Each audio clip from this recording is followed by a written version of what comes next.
కేంద్రంలోని మోడీ ప్రభుత్వం ప్రవేశపెట్టిన ప్రజా వ్యతిరేక కార్పొరేట్ అనుకూల కేంద్ర బడ్జెట్ను ప్రజలు వ్యతిరేకించాలని సిపిఎం రాష్ట్ర కార్యదర్శి వి శ్రీనివాసరావు, సిపిఐ రాష్ట్ర సహాయ కార్యదర్శి GV Satyanarayanamurthy, CPI ML new democracy జిల్లా కార్యదర్శి ఎం వెంకటేశ్వర్లు, ఎంసిపిఐ జిల్లా కార్యదర్శి కె శంకర్రావు, సిపిఐఎంఎల్ ప్రజాపోరు జిల్లా కార్యదర్శి దేవా పిలుపునిచ్చారు. కేంద్ర బడ్జెట్కు వ్యతిరేకిస్తూ ఈ నెల 14 నుండి 20 వరకు రాష్ట్ర వ్యాప్తంగా నిరసన కార్యక్రమాలు చేపట్టాలని వామపక్ష పార్టీలు పిలుపునిచ్చాయి.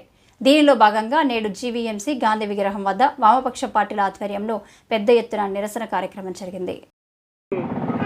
కేంద్ర బడ్జెట్ సాధారణంగా మహిళగా ఆమె బడ్జెట్ ప్రవేశపెట్టిందంటే మహిళకి ఒక గౌరవం ఉంది. ప్రపంచవ్యాప్తంగానే కడుపు చూస్తారు, సామాన్య ప్రజలు వారి యొక్క బాగోగులు పట్టించుకుంటారని చెప్పనేటటువంటిది కేంద్రంలో మోడీ ప్రభుత్వం ప్రవేశపెట్టినటువంటి బడ్జెట్ ను వ్యతిరేకిస్తూ ఇది ప్రజా వ్యతిరేక బడ్జెట్, కార్పొరేట్ అనుకూల బడ్జెట్, ఇది మాకు చెప్తున్నా కానీ కేంద్ర మోడీ ప్రభుత్వం ఆ ప్రజా వ్యతిరేక బడ్జెట్ ని దేశం ముందు పెట్టింది.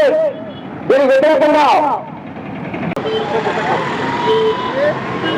కేంద్ర బడ్జెట్ బ్రహ్మాండంగా ఉందని చెప్పని బీజేపీ పెద్ద ఎత్తున ప్రచారం చేసుకుంటుంది. వాస్తవానికి కేంద్ర బడ్జెట్ సామాన్య ప్రజానీకానికి మధ్యతరగతి మీద మరింత భారాలను మోపడానికి ఉద్దేశించబడిందే తప్ప వాళ్ళకి ఎటువంటి ఉపశమనం కలిగించలేదు.